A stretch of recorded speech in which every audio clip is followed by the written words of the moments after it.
আপোনালোকে চাব মই 17 চনৰ পৰাই এই বাসুদেৱ দাসৰ ডিচি অফিসত মই কমপ্লেইন দিয়া হৈছে, কিন্তু আজিক লগিন কোনো এটা সেই নাপালো নাপে ওপৰ লেভেলত গলো সি ফেক একাউণ্ট কৰিও কিছুমান বস্তু লিখছে। তাৰোপৰি জালিয়াতিটো 1 নম্বৰ আছে ইয়াৰ। সি এতিয়া থকা জেগা নগৰপাৰা বাসিন্দাৰ বুলি কৈছিল, কিন্তু এতিয়া অফিচ বিলাকত আমি চব কলো যে সি যদি নগৰপাৰা বাসিন্দা হয় মই ক'ৰ এনেকে কৈছিলো, কিন্তু নাই অফিচ বিলাকত চব মেনেজ হৈ গৈছে। কিন্তু এতিয়া যাই যাই ওপৰ লেভেল চবতে দিছো, দি ডিজিপি ছাৰৰ তাতে দিলো, ডিজিপি ছাৰৰ তাতে দিয়াৰ পিছত আনলাকো তাৰাবাৰী থানায় আনাৰ পিছত সি PRS বোলে হাইকোৰ্টৰ পৰা জামিন লৈ তাৰাবাৰী থানাত হাজিৰো হল, কিন্তু কোৰ্টত সেইবিলাক বস্তু পঠাই দিছে এই মানে হেৰি নহল, আননন বুলি দিছে যে বাসুদেৱ দাস নহয়ে। কিন্তু ধৰক তাৰাবাৰী থানাত বা কেনেকে লিখিলাক হাইকোৰ্টৰ পৰা PRS বেল লৈ হেৰি কৰাৰ পিছত যাতে কোৰ্টত পঠাই দিছে যে আননন বুলি দিছে। এতিয়া মই CM ছাৰৰ তাতেও দিয়া হল, CM ছাৰৰ টুইটাৰত দিয়া হৈছে, কিন্তু এতিয়া প্ৰধানমন্ত্ৰী কাৰ্যালয় পঠাইছে, প্ৰধানমন্ত্ৰী কাৰ্যালয়ৰ পৰা বাসুদেৱ দাসৰ গেইলৰ হেড অফিচক লৈ পঠাইছে কাগজ, তাৰে পৰা আমাৰ তাকে ঘৰত আহিছে, কিন্তু এতিয়া ক'তো ন্যায় বিচাৰ হোৱা নাই, চব বস্তুখিনি লাগিহে আছে। এতিয়া সঠিক বিচাৰ হোৱাৰ কাৰণে মই আগবাঢ়িছো। এতিয়া যদি ই নহয় ক'তো একো, এতিয়া ৰাজ্যপালক দিম, ৰাজ্যপালৰ পৰা ৰাষ্ট্ৰপতিক লৈ পঠোৱাৰ কাৰণে মই যোজা কৰিছো। গোটেই ন্যায় বিচাৰ হ'ব লাগে যে বাসুদেৱ দাস যদি নগৰ আটাবিটা পূৰ্বপুৰুষ বহৰী আপোনালোকে যিকোনো ডকুমেণ্টছ লাগে মই সম্পূৰ্ণ চেঙা বহৰী দি দিম। এতিয়া বাসুদেৱ দাস যদি নগৰপাৰা হয়, নগৰপাৰাৰ পৰা আনক লিগেচি আনক ভোটাৰ লিষ্ট আনক লেণ্ড ৰেকৰ্ড আনক কিবা এটা ৰেকৰ্ড আনি ডিচি অফিচত জমা দিয়ক।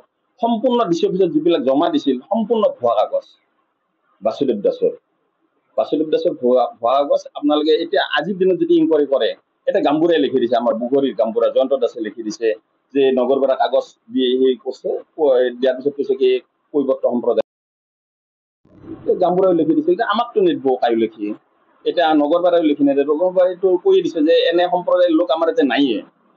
নগৰপাৰা সমাজ আকাৰে মিটিং আকাৰে পঠাই দিছে, কিন্তু সেইবিলাক কাগজ যেতিয়া CIDৰ পৰা ৰিপৰ্ট আহিছিল বহৰী থানা, এই বহৰী থানাৰ পৰা জাতি পৰিষদত গৈছিল, জাতি পৰিষদে ৰেজিষ্টাৰ কৰি থানাক লৈ পঠাইছিল, সেই বস্তুবিলাক নাইয়ে, ফাইলটোৱে নাই।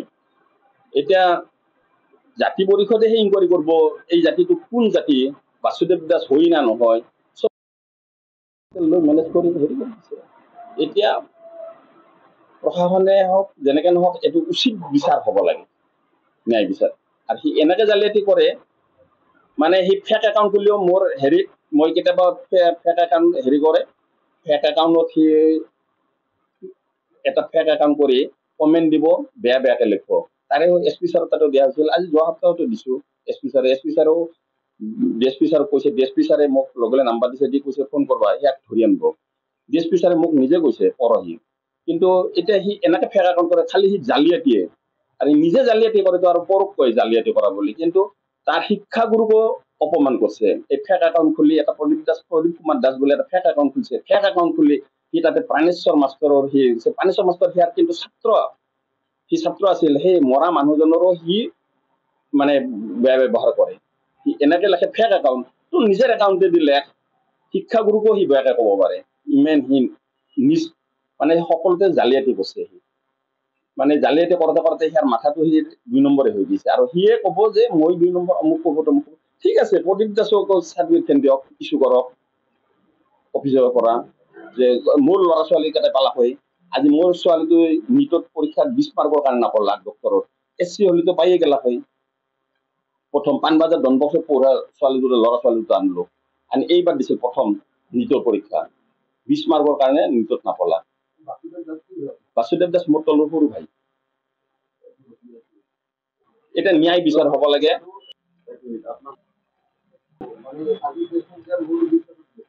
ন্যায় বিচাৰ হ'ব লাগে। বাসুদেৱ দাস যদি কৈবৰ্ত সম্প্ৰদায়ৰ লোক হয়, বাসুদেৱ দাসক ৰাইট দিয়ক, মোৰ কোনো আপত্তি নাই। বাসুদেৱ দাস মোৰ ভাই, সি কিন্তু নগৰপাৰা বাসিন্দা বুলি, পাহাৰপাৰা নগৰপাৰাৰ পৰা চব ডকুমেণ্টছ ডিচি অফিচত জমা দিয়া আছে, চব তথ্য আছে ডিচি অফিচত জমা আছে, সেইটো নহয় বুলি ক'ব নোৱাৰে।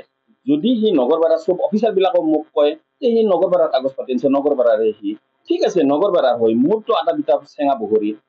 এতিয়া ন্যায় বিচাৰ হ'ব লাগে, হয় বাসুদেৱ দাস হওক, নহয় মোক হেৰি কৰি দিয়ক।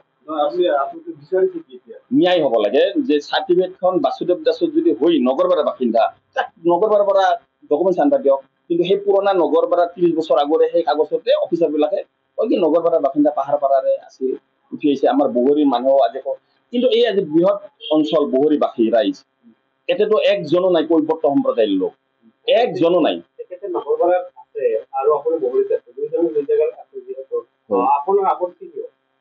মোৰ আপত্তি মানে কি, মইতো নহয় কৈবৰ্ত সম্প্ৰদায়ৰ লোক, মোৰতো আছিল চাৰ্টিফিকেটখন, মোৰখন কিয় চুজ কৰিলে?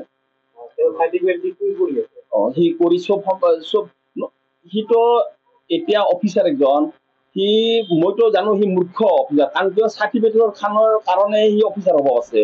সিটো সাধাৰণ মেট্ৰিক পাছ, আগৰ দিনত ফাৰ্ষ্ট ডিভিজন পাৱা।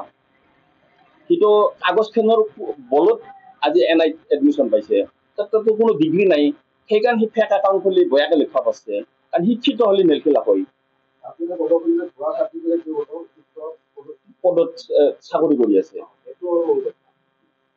সি নগৰপাৰা বাসিন্দা, নগৰপাৰা বাসিন্দা ঠিক আছে, কাগজ পাতি নগৰপাৰাত দিছে, সিয়াৰ আটা পিতা পূৰ্বপুৰুষ নগৰপাৰা আছিল, উঠি আহিছে। কিন্তু মোৰ আটা পিতা পূৰ্বপুৰুষ বগৰী, আপনি 50 বছৰ 60 বছৰ 70 বছৰ আগৰ লাগিব আমাৰ ইয়াতে লেণ্ড ৰেকৰ্ড, আমাৰ আটা পিতা পূৰ্বপুৰুষৰ কাগজ, সিয়াৰ যদি হয় সিয়াৰো দিয়ক নগৰপাৰাৰ আইনি, মোৰ কোনো তাতে আপত্তি নাই।